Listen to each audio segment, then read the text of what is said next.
Bismillahirrahmanirrahim. Assalamu alaikum. Welcome to Newsroom. I'm your host, Omar Khalid. But today is the 2nd of November 2023, and these are the stories that we'll try to decipher or highlight or explain in detail, ask the perspectives from our guests during the course of our show. We'll begin, ladies and gentlemen, with the conflict in Palestine that is engulfing more and more lives, more and more people.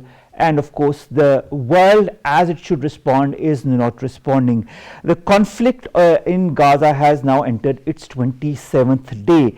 Gaza's only medical care for cancer treatment, the Turkish-Palestinian Friendship Hospital, has also been forced to shut down. This in addition to the bombardings of the different hospitals, educational institutions, mosques that has been happening in Gaza since the last few days. We all also know about the deadly air raids that happened on the Jabalia refugee camp over the past 2 days, bringing the death toll to about 200 and injuring nearly 800 people in just 24 hours. Another telephone and internet blackdown is in process in Gaza as we speak since yesterday. The fact remains that a lot of things are happening in Gaza, whether it be the blockade of water, food, electricity, normal supplies, internet, and basic human rights above all. But the world should budge, as it is not budging the way it needs to.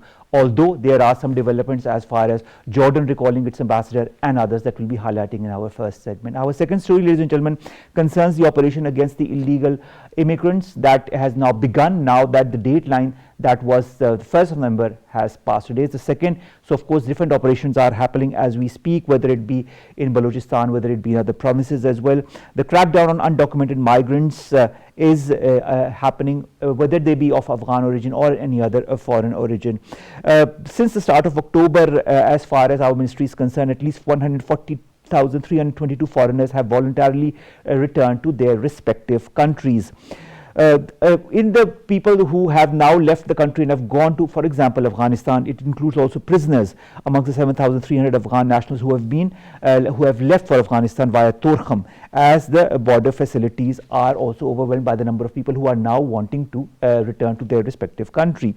The Taliban government at the other end in Afghanistan calls the Pakistani policy as cruel. Whether it is or not, we'll be highlighting that in our second segment. Our third story concerns the Russian drone attacks on Ukraine. A Russian drone attack set ablaze the Kremenchuk oil refinery in central Ukraine, knocked out power supply in 3 villages, while battlefield reports say Ukrainian forces did repel the Russian attacks in frontline sectors in the east and the northeast parts of the country. And finally, we'll be talking from a scientific point of view of huge blobs inside Earth that, as per a recent study that has come out, are from another world.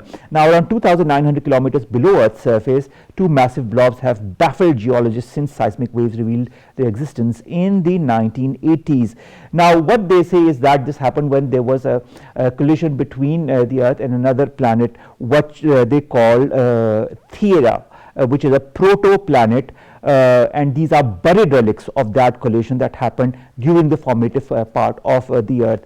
And these relics have been hiding under our planet's surface since the planet evolved. So of course, interesting discovery, and poses a lot of other questions as to what is the actuality of life across the universe. Well, we'll be highlighting that as our last story, but let's begin with our first, and that concerns Palestine, Israel, and the 27th day of the, of course, the conflict in Gaza, which has left more than 8,000 people dead and scores and thousands injured. So many of people displaced. Some of them are being allowed to go across the border and enter Egypt, for example, because there are certain openings that have now been made functional, and those with dual passport and some others are now being allowed to move to Egypt. This said, Israel continues to bombard Gaza in its different areas, and now that there is a shortage of food, electricity, water, and basic supplies, many hospitals are closing as well, hospitals that are housing many children, women, and men. To highlight that, we've been joined by 2 guests in the studios. We've been joined by senior analyst Reza Shah. Thank you very much, Reza. It's our first time that we are interacting, so welcome to Newsroom. Thank you very much too. And in the studios, online, we've been joined by Brigadier retired Rashid Wali Janjua. He's a senior analyst. Thank you very much to have joined us. It's a pleasure always having you on board, because you give a very interesting and mature insight into what is actually happening, an insight that a lot of us don't have actually. Let's begin with you, Reza. Reza, there is a lot of increase in the hostilities from the Israeli side, but there's a reaction from the other side as well. There are groups like it was just Hamas, everybody talks about Hamas, but now there are so many other groups that are joining the fray, whether it be the Houthis, whether they be Islamic Jihad, that have pledged to enter this fray. Isn't this going to increase or expand the scope of this conflict that is currently relegated to the border areas or to Gaza? And what could happen if it does escalate? I hope you gave me the whole show just for this question, because the question is actually fully loaded. So I'll give it as much as possible, but I'll try to simplify it. This game plan is probably about 3 years in the making. It's called the Axis of Resistance and the Unity of the Fronts. So in actually Iraq, you have 36 groups of Hashd al-Shabi. In Syria, you have Eastern Eagles, and you have many other groups there as well. Palestinians have 7 groups. You've got Hezbollah, which is in Lebanon, and you've got Ansar Allah, which you just called Houthi, but they're actually called Ansar Allah, which is in Yemen.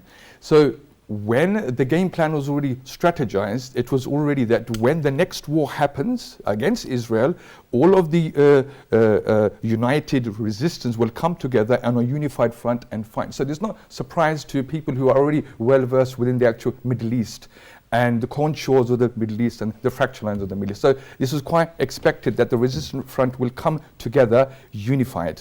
And you see that within specifically straight away when the war started on the 7th, on the 8th of October, Hezbollah opened up the northern front, just an engagement.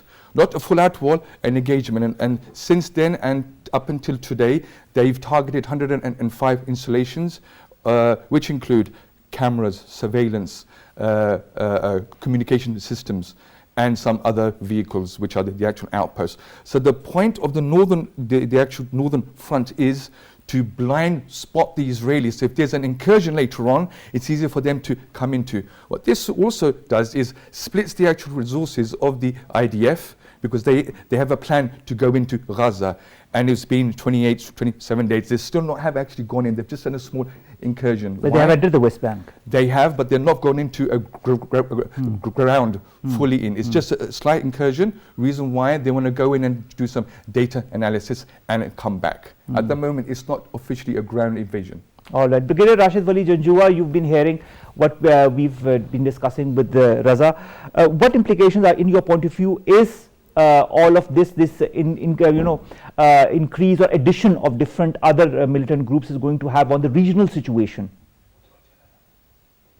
That's going to be a very serious implication, because if the conflict broadens, then Israel would definitely call stops, and it's already a lot.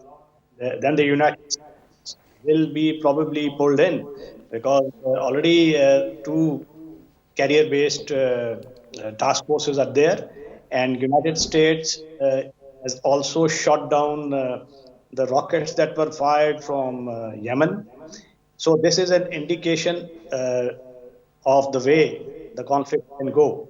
Now there are several groups. Hezbollah is strong in the north, then Palestinian Islamic Jihad is there, but the battle so far is between Israel and Hamas, and so far Hezbollah has not actually opened up in the manner that Israel gets seriously impacted.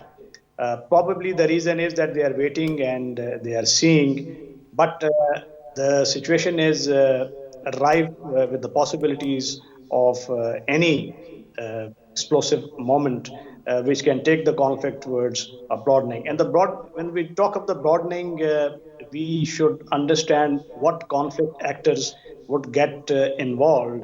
Iran is accused of, backing Hezbollah as well as Hamas, and it is also being accused by Israel and United States of complicity with Hamas. So the possibility of Iranian involvement is very real. But at the moment, we have seen that all the countries, including Israel, including Turkey, Iran, and the Gulf countries, they have just confined themselves to a mediatory role. Turkey and Iran at the foreign minister level, they have asked for immediate ceasefire and a humanitarian truce. So is the stance of rest of the Arab countries. But surprisingly, there are three countries which have severed the diplomatic relations, and they are all non-Muslims: Chile, Bolivia, From Latin America. and Colombia. So none of the Muslim countries, whether they were part of Abraham Accords or whether they were not part of Abraham Accords, have severed the relations, except Jordan, which has just recalled its ambassador. So this is something that points out to us the lack of unity amongst the Muslims, and perhaps till the time they do not, up the ante, Israel would not be very seriously impacted, because the game plan of Israel is very clear.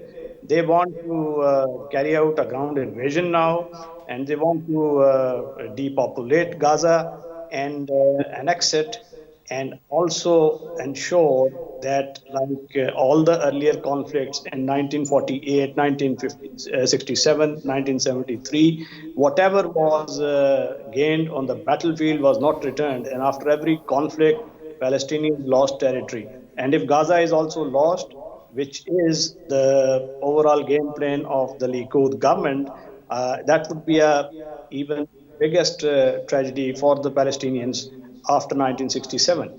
We know West Bank is also being attacked. Over 150 people have died, and there are serious clashes going on.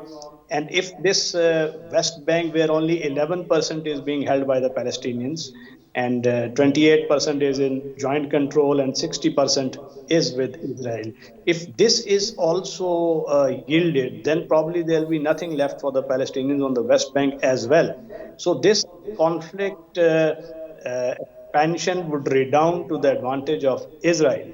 So it is in the interest of Palestinians and the international community as well that this humanitarian tragedy is averted, ceasefire is effective, and we ensure that there is a conflict, and after the humanitarian truce, whatever remains in the Gaza by way of civic infrastructure is rebuilt as soon as possible, and a negotiated settlement is coming. Already. There is one organization, RSF, which has taken the case to ICC of death of the journalists, 8 Palestinian journalists and 1 Israeli journalist who has lost his life. So this is the only concrete case. The courage has been mustered by one organization, Reporters Sans Frontier, which has knocked at the doors of International Criminal Court. The rest of the world is sitting muted while 50,000 Palestinian pregnant women in a state of accouchement, they are lying and praying for someone to descend from the heavens and rescue them. 5,000 of them are about to give birth, and most of them are being operated through C-section without anesthesia. Now this is grotesque. This world should stand up and take notice. Well, the world needs to. That is the main, quote unquote point that we are highlighting time and again. The world needs to take notice. It is taking notice, but is it taking action? That is the question mark. Reza Shah, Brigadier Sahab pointed to unity in the world, whether it be amongst the Muslim world or the world united, to fight against the human rights abuses and barbarities that are going on in Palestine. When Iran and Turkey called for a regional conference to avert the spread of untrust, do you feel conferences like these can work in the long run or in the short run for that matter?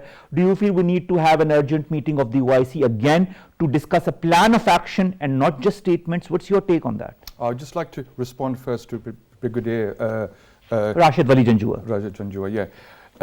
It's a very Western-centric way of looking at the conflict where Israel has the actual upper hand. No way at all. The resistant front equations have been imposed on this war. It's a preemptive strike because there was supposed to be a raid on Gaza Strip before. So if you're ignoring all the intel for the last 3 years and you're wearing a Western-centric view, at the moment, Palestine, Hamas, and all of them hold the cards. Okay. Israel politically, economically, socially. It's costing them $25 million per day loss. But look at the amount of lives that are being lost, Reza. Look at the around 9,000 lives that have been lost so far since the 7th of October. And we are not even past the 1 month. What happens a week from now when the ground incursions begin on full scale? These are the main question marks. When you stop the water, food supply or electricity or even the energy supply to it, what will be the repercussions in the long run or even in the short run as we see right now?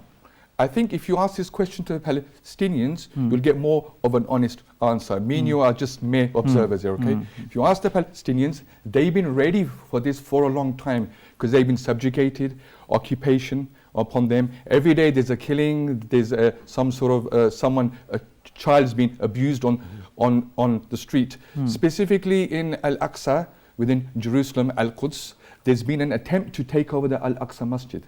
This has been going on for months and months and months and years on end, and it's been over 100 years that the Palestinians are actually suffering.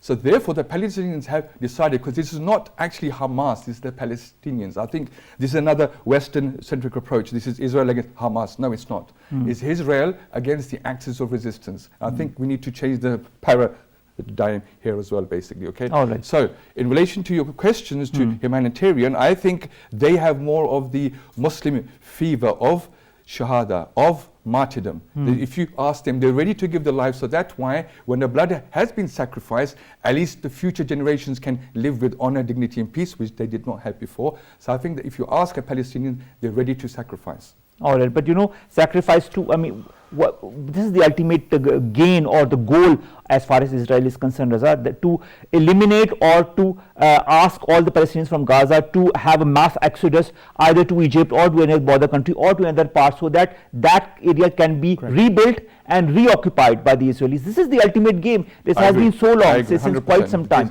Brigadier Rashid Wali Janjua sahab, let's come to you, and I'd like to understand two things. Again, I asked Reza, but I'd also like your point of view. Iran and Turkey talk of a regional conference to avoid the spread of unrest. Iran's Supreme Leader Khamenei urges Muslim countries to halt trade with Israel, including the oil exports. Can this happen? Can a regional conference have the required results in terms of action taken or to be taken by the Muslim world? First, I would like to respond to my friend who just said that the resistance of the Palestinians is worthy of support, and I think nobody can deny that. I always quote Nahnu al-Yawma Kullu Dumama al-Falastini. Like Limonde said after 9/11 that we are all Americans. Today we say that we are all Palestinians. So that's the part of solidarity. Now coming to your specific question, my answer to that is that all these regional initiatives are a function of the strength of the Muslim countries and their walking the talk. Now, it just can't happen through conferences and mealy-mouthed statement. Before that, one of the ministers from Kingdom of Saudi Arabia, he was in Washington probably yesterday. The statement of John Kirby, the National Security Council representative. So he gave a statement that Saudi Arabia has put on hold its rapprochement with Israel because of the conflict. After Gaza conflict is over, things improve. So that is state of affairs on ground. Less more stringent, a stronger, voice is released. A united front is presented, and concrete, tangible actions are taken, severance of diplomatic relations, like severance of trade. That indicate the degree of seriousness for Israel. Not these, frantic movements and the promises of regional conferences, which are not translated to tangible actions. Okay. Thank you very much, Rashid Wali Janjua sahab, to have joined us, to have talked to us on this, of course, unfolding topic, and of course we'll be highlighting your input in the coming shows as well. Thank you very much, sir, to have joined us. Let's come back to the studios. Reza Shah, how do you see the US in all of this? On the one hand, we see the open support that it has given for Israel, but we also hear of the US side saying that they want to ensure that the fatalities do not occur as a result of that, excluding Hamas, excluding such factions that are which they say are involved in a direct collision with Israel. Despite this, we have around 9,000 deaths. Despite this, we have scores of people who were injured and do not have the required services to take care of them. So we are going to see more casualties in the days and the weeks to come. Anthony Blinken visits Israel tomorrow. Joe Biden has already visited, so has the French president, so has the British leader. Do you feel that the US or France or the United Kingdom are interested in some kind of pause or ceasefire in this current scenario, or do you feel they would pressurize Israel somehow, somewhere, in some manner to stop targeting the civilians? Very good question. I think firstly, the actual 7th of October was quite a surprise to the West. So normally when all of the conventional wars happen, they normally happen when the planning already takes place by the West, there's a coalition of the actual willing, then they go in Iraq, Afghanistan, and so forth, Syria. This is the actual opposite case where you find that on the 7th of October, a surprise attack took place. So it took everyone by surprise. I think they've now managed to get their feet together, and some sort of strategy is taking place. One is official, one is obviously, behind the closed doors. I think behind the closed doors, they are strongly advising, and I'd say strong arming, the IDF and Mossad, do not go in. Because if you go in, they've got 100,000 reservists. How can you have 100,000 reservists fighting in urban warfare with 30,000 hard militant professional fighters? Impossible, number one. Number two, you cannot go in with a invasion with heavy infantry, because you're going to get slaughtered inside by snipers, by IEDs, and you're going to get shellings. It's very hard for them to go in. So I think there's a strong advice by US Cent Command not to go in and fight. Make this if anything, a protracted war. All right. I think this has similarities between the 2006 war between Hezbollah and Israel. The contours, the framework, the paradigm where Hezbollah went in, took some soldiers as hostages, and they've done an onslaught. Same thing. Overall, I think the West wants to call for a ceasefire. The reason why is because in their own countries there's mass protests. I'm from London, I've come from London, I've been part of protests. 500,000 last week. It's a lot of people, and it's not just Muslims on the streets, it's everybody. Even people from the Jewish faith are protesting. Of course they are, yes, of course. Everybody, all walks of life, no matter who they are, young and old, Sikh, Hindu, Christian, Jew, doesn't make a difference who you are. They've come there. Why? Because it's to do with humanity. And I think the public pressure is getting to them, even from people from State Department, even in the UK where you have MPs, they're actually resigning. They're saying there is a moral decay, double standards, one for Ukraine and one for Palestine. And morally and consciously, we cannot work in these institutions anymore. So I think there is a massive internal issue within the Western institutions, and I think the leaders there are taking stock. So therefore, it suits them, at least for media, that for public relations, come to some sort of ceasefire. The West seems at least to see the one who broke us for peace. All right. Thank you very much, Reza Shah, to have joined us. We need to go to a short break. We'll be back right after. Stay tuned.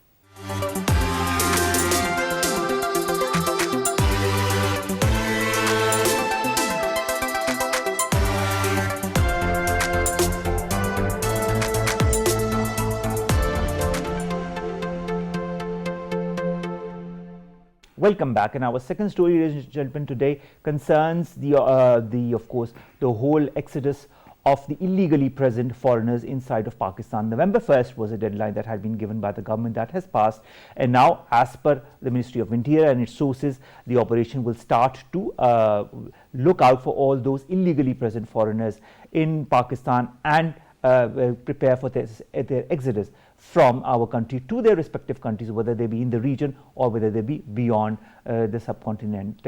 The fact remains that this was something that had been in the works since quite some time, and of course the warning had been given to all those illegally present. This does not concern those who are present here on a valid piece of paper or on a valid document. So the demarcation needs to be made that it's not a generalized exodus of foreigners that are present in Pakistan or are working in any capacity in Pakistan. We've been joined by Javed Siddiq, he's a senior journalist in the studios to discuss more about that. Javed Saab, thank you very much to have joined us.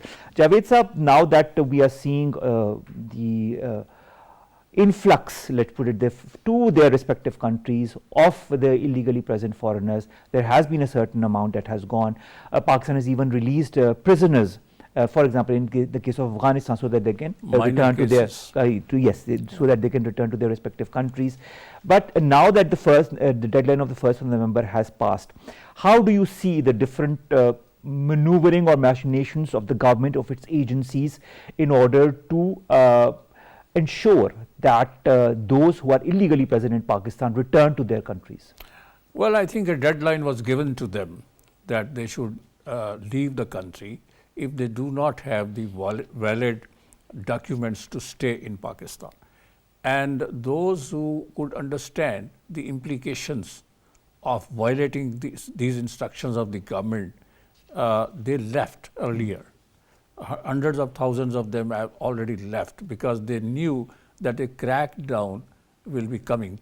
And now the government has stated that after the expiry of this deadline, 31st of October, they have started crackdown on those elements, on those foreigners who are illegally living in Pakistan. And you know, the law of the country, the law of the land does not allow any foreigner to stay in Pakistan without a valid document. Unfortunately, some of these foreigners, mostly Afghans, they were living in this country on fake documents as well.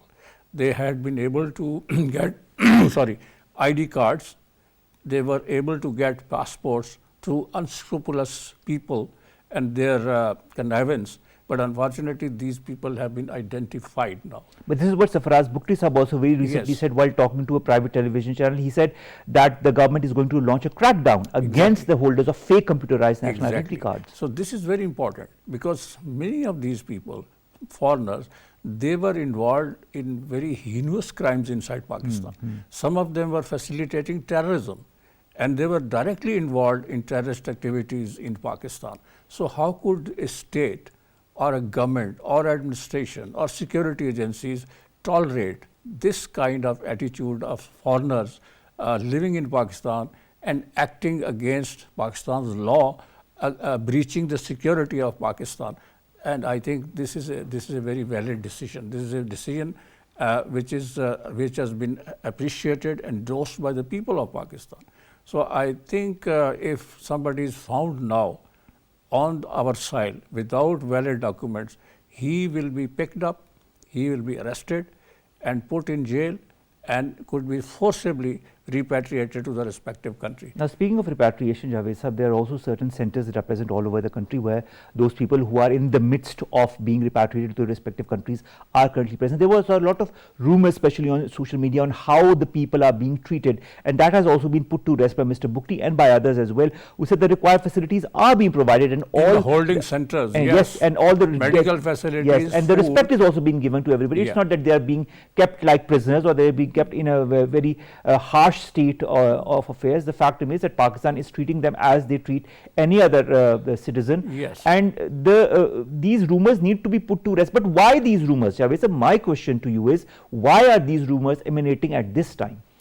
I think there are some unscrupulous elements, anti-Pakistan elements who are doing this. And you know, there's a important story which has appeared in media today that a conspiracy was being hatched to open fire on some of the returning Afghan nationals on the border, so that, you know, a stampede could be created, a situation could be created, a precarious situation could be created, and the repatriation of the Afghans particularly could be halted.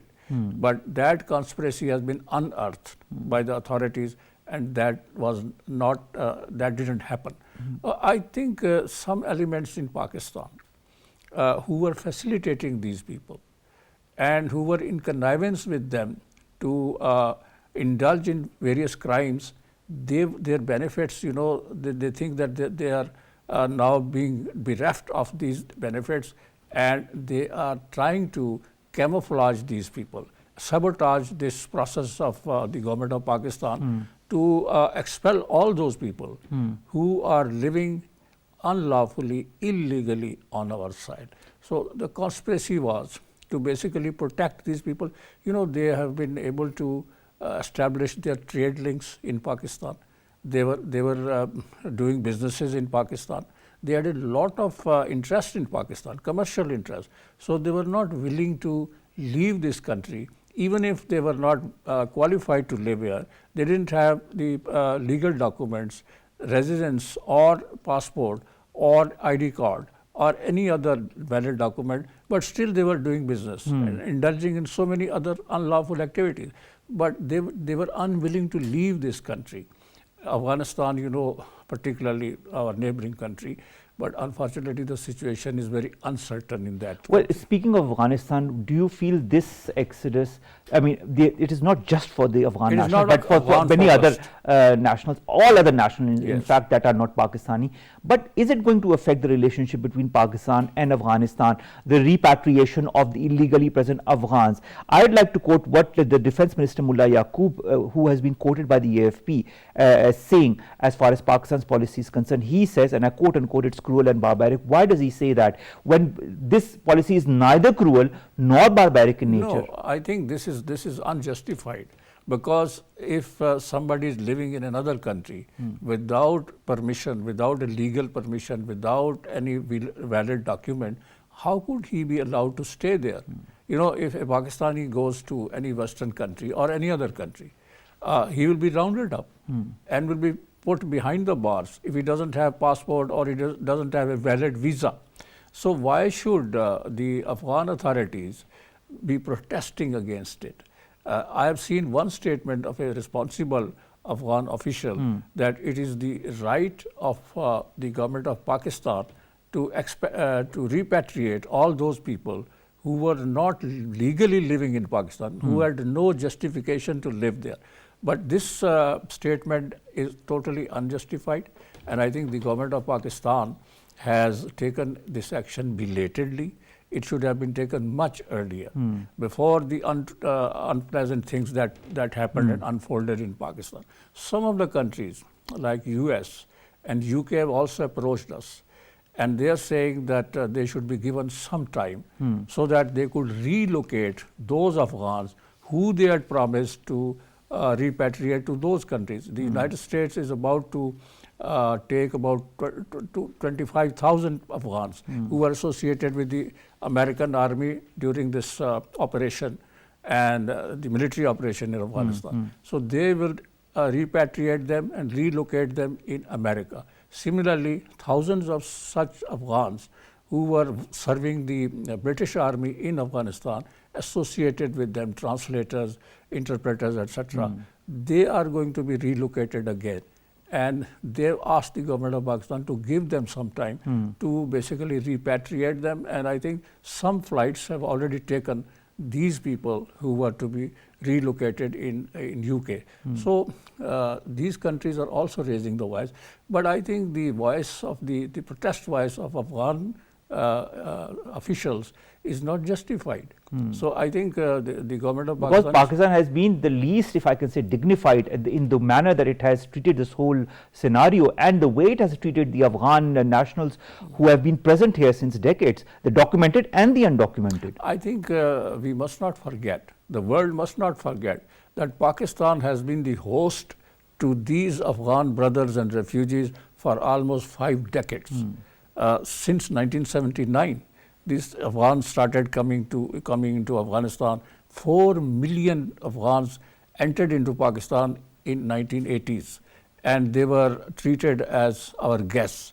These refugees were there for almost four decades. And then when the Americans entered into Afghanistan, NATO and US troops came, more Afghans entered into Pakistan, and Pakistan welcomed them. They never were forced to go back, because Pakistan knew that the situation in Afghanistan is not peaceful, that the situation was very precarious, and there was a serious security situation. They didn't force them to go back. But now that a government is there, an interim government in Afghanistan, it is managing the country very well, as they claim. So therefore, they should leave and go back. And they should not treat this country as theirs. It is a country for Pakistanis. All right, it is a country for Pakistanis. And speaking of the country for Pakistan, let's talk of the Pakistanis. How important is the compliance of the citizens now that the deadline has passed in order to ascertain who is in their vicinity, who is present illegally, who they are renting out to, or whoever they feel is a bit suspicious and is not living in a legal, under legal requirements put forward by Pakistan. There is, of course, a helpline 1700 that has also been put by the government for guidance and problems faced by the illegal residents as well. This said, how important do you feel? My question is about the compliance of the Pakistani public and the responsibility that lies on I think the Pakistani population is duty bound. It is the obligation of every citizen to identify any person who is illegally staying in this country, because he is not basically following the law of the land. And therefore, it is our duty as Pakistanis to identify all those aliens, illegally living people in Pakistan for repatriation. I think they should inform the authorities. That's very important. Also, people in Pakistan, I have spoken to a lot of people, and they have complained that many of these Afghans and other nationals who were living illegally in Pakistan, they were involved in so many crimes. They were involved in opening fires on the police. When the police halted some of these groups involved in crimes, and they were halted for a checkup, they opened fire on police. Many police officials were killed.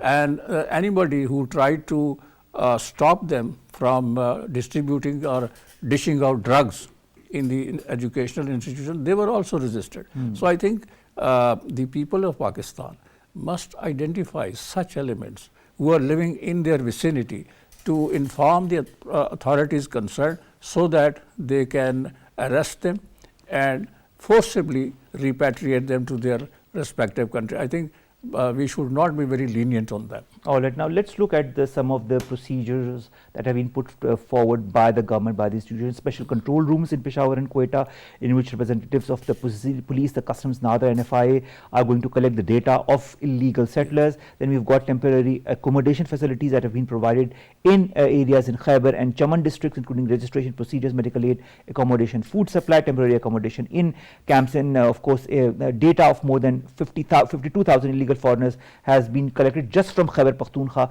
since October 22nd.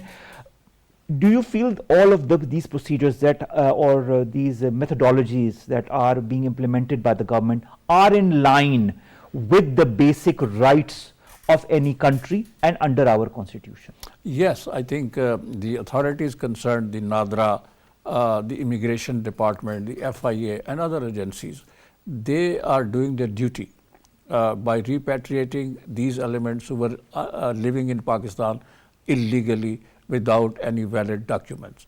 And we have seen a lot of activity going on the border, Pak-Afghan border. Torkham, for example. Torkham, for example. There are about more than dozen NADRA offices have been established, outlets have been established to identify the people. And unfortunately, we should also take note of the fact that some of the elements working for NADRA, they were in connivance with these Afghans and they were issuing them NADRA cards, ID cards, and on the basis of that they were able to get passports. About 12,000 Afghans have been identified in Saudi Arabia who were having Pakistani passports. And that is being probed now. A committee has been set up. So I think those people who were in connivance with them and they were protecting them have also been identified. They have been identified. So I think all these actions which are being taken, all measures that are being taken are valid, legally valid, and therefore it is in Pakistan's interest to basically expel all those elements who are not valid citizens of this country and they are not welcome any longer. And I think they should leave voluntarily. There has been a large number of people, almost over 100,000 Afghans have voluntarily. 143,155. Exactly. They have gone back to Afghanistan. Okay. Thank you very much, Javed Siddiq Saab, to have joined us. That was Javed Siddiq, senior journalist, joining us and discussing, of course, the exodus, the repatriation of the illegally present foreigners, including Afghans and other nationals who have left, and those who haven't. Of course, the necessary measures are being implemented by the government to ensure the needful happens in the coming days. Let's come to our last two stories very quickly. The first concerns Russia, Ukraine, and Russian drone that has hit an oil refinery, and of course frontline attacks that have happened. Ukraine military is identifying this as being a Russian drone attack that has set ablaze the Kremenchuk oil refinery in central Ukraine and has knocked out power supply in 3 villages. Battlefield reports say Ukrainian forces have repelled Russian attacks in frontline sectors in the east and the northeast of the country. Moscow apparently has targeted this refinery at Kremenchuk many times, and the Kiev government says this refinery is not operational and the fire was quickly put out. Ukraine's Air Force says air defense shot down 18 of 20 drones and a missile fired by Russia overnight before they reached their targets.